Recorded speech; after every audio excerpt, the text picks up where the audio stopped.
semangat Cordoba menyala-nyala. Di jalan kebahagiaan kita berjalan, dengan ridho Allah, cinta Rasulullah, bersama meraih kesuksesan.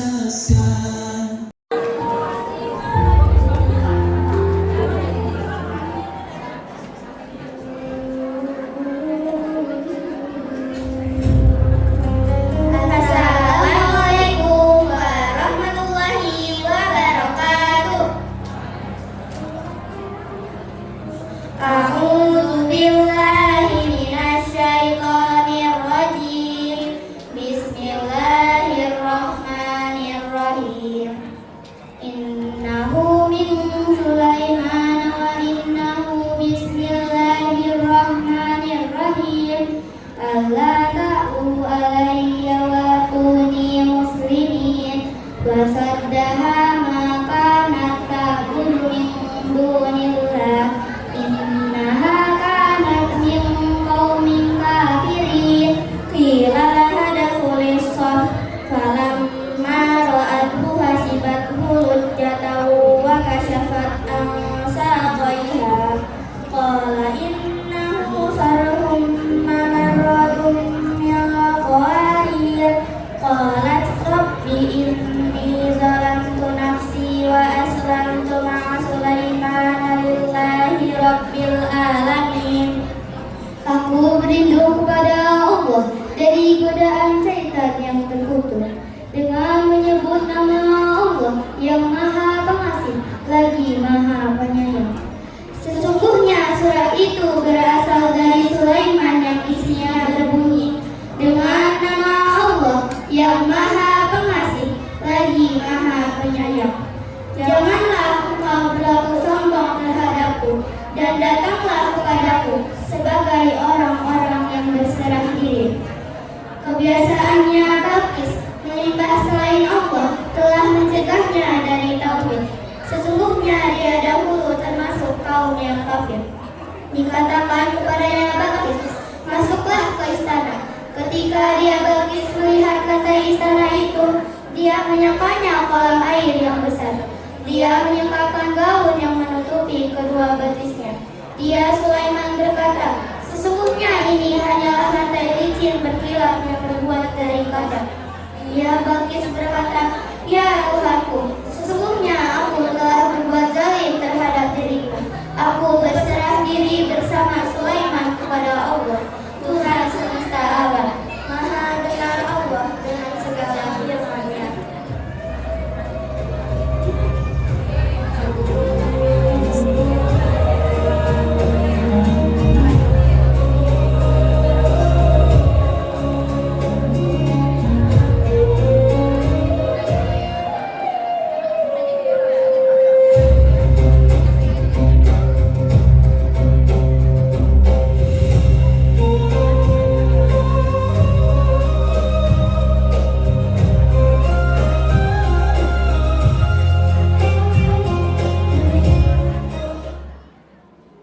Assalamualaikum warahmatullahi wabarakatuh.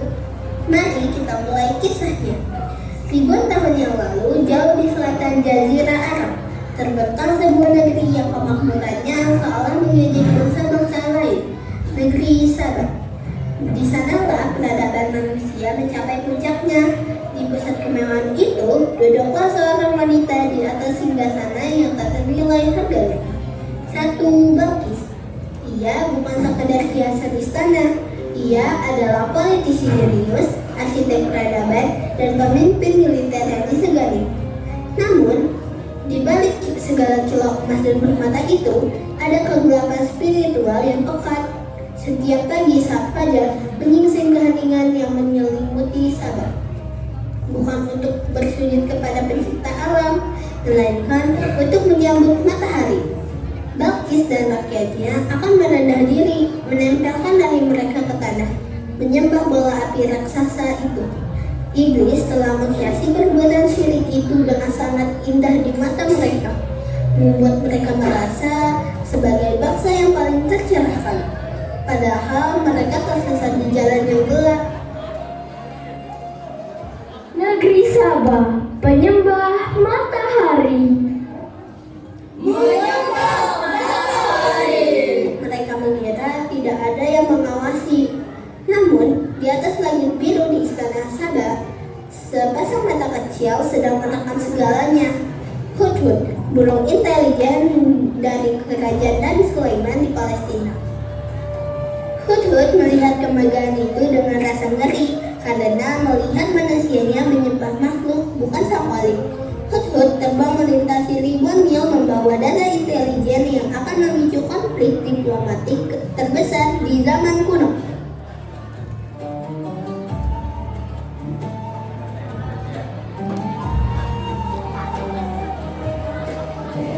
Dan terdapat kerajaan yang berkedudukan di Yerusalem, Palestina yang dipimpin oleh Nabi Sulaiman alaihissalam. Nabi Sulaiman adalah seorang raja yang penuh kewibawaan. Kerajaannya begitu luas lagi bukan? Beliau dikaruniai Allah mukjizat yang tak dimiliki oleh nabi-nabi lain, yaitu bisa berbicara dengan golongan jin, binatang, dan menguasai bahasa binatang. Nabi Sulaiman mengadakan pertemuan besar, namun burung Hudhud belum hadir dalam pertemuan itu.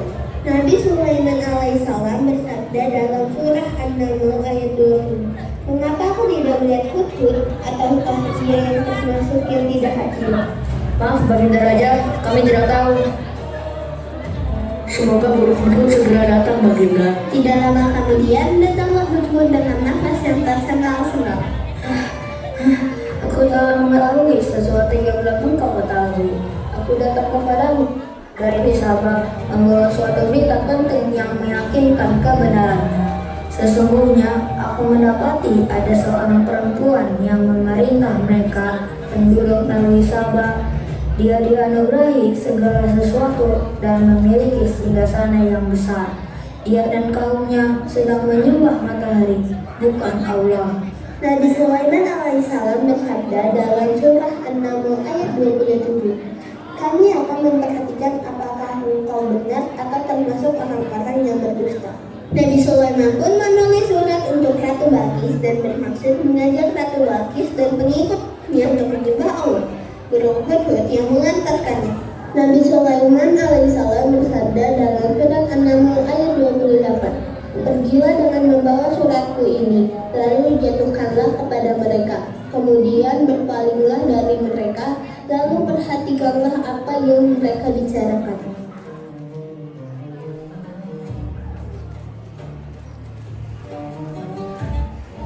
Di kerajaan Sabah, burung Hudhud meletakkan sepucuk surat. Burung apakah itu? Dia sangat cerdik. Lihat, burung itu menjatuhkan surat. Ya, burung itu menjatuhkan surat. Akan aku berikan kepada Ratu Balqis. Ratuku, ini ada sepucuk surat untukmu. Dia mengatakan surat dari Raja Sulaiman. Wahai para besar, sesungguhnya telah disampaikan kepadaku sebuah surat yang penting. Dengan nama Allah yang Maha Pengasih dan Maha Penyayang, janganlah berlaku sombong terhadapku dan datanglah kepadaku sebagai orang-orang yang berserah diri. Setelah membaca surat dari Nabi Sulaiman, Ratu Balqis bertanya kepada para pembesarnya, "Wahai para pembesar, berilah aku pertimbangan dalam urusanku ini. Aku tidak pernah memutuskan suatu urusan sebelum kamu hadir dalam majelis. Kita memiliki kekuatan dan ketangkasan yang luar biasa untuk berperang, tetapi keputusan berada di tanganmu. Maka pertimbangkanlah apa yang kau perintahkan." Sesungguhnya raja-raja apabila menaklukkan suatu negeri, mereka tentu membinasakannya dan menjadikan penduduknya yang mulia jadi hina. Demikianlah yang mereka akan berbuat. Baiklah, kalau begitu bawa utusanku ke sini. Cepat! Baik, Ratu. Wahai Ratu, ada apa kami diminta menghadap? Sesungguhnya aku akan mengirim utusan kepada mereka dengan membawa hadiah dan aku akan menunggu apa yang akan dibawa kembali oleh para utusan itu. Baik, Ratu.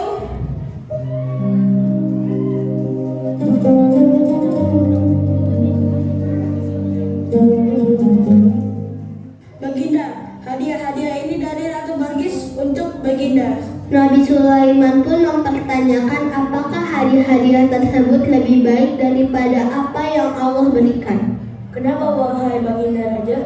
Dan akhirnya Nabi Sulaiman pun memerintahkan utusan-utusan Ratu Balqis untuk kembali pulang dan membawa semua hadiah tersebut.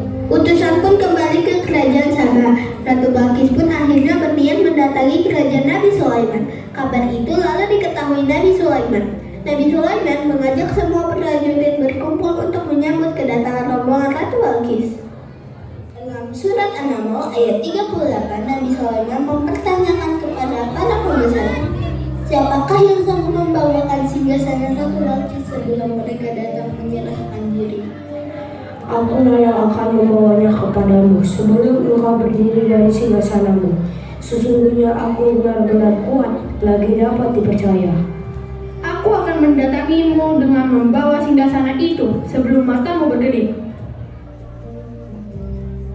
Dalam surat An-Naml ayat 41, Nabi Sulaiman bersabda, ini termasuk karunia Tuhanku untuk mengujiku apakah aku bersyukur atau berbuat kufur. Siapa yang bersyukur, maka sesungguhnya dia bersyukur untuk kebaikan dirinya sendiri. Maha besar Allah. Hei semut-semut, menepilah. Ratu Balqis dan para prajuritnya datang ke istana Nabi Sulaiman. Mereka sangat takjub dengan pemandangan di depannya. Istananya mirip sekali dengan yang Ratu Balqis miliki. Nabi Sulaiman pun bersabda, apakah singgasananya mirip dengan singgasananya Ratu Balqis? Sepertinya ya, kami telah diberi pengetahuan sebelumnya dan kami adalah orang-orang yang berserah diri.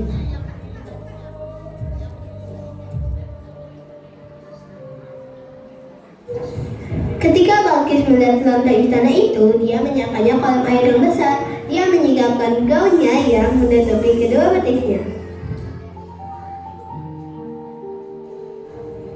Nabi Sulaiman pun bersabda, sesungguhnya ini hanyalah lantai licin berkilap yang terbuat dari kaca.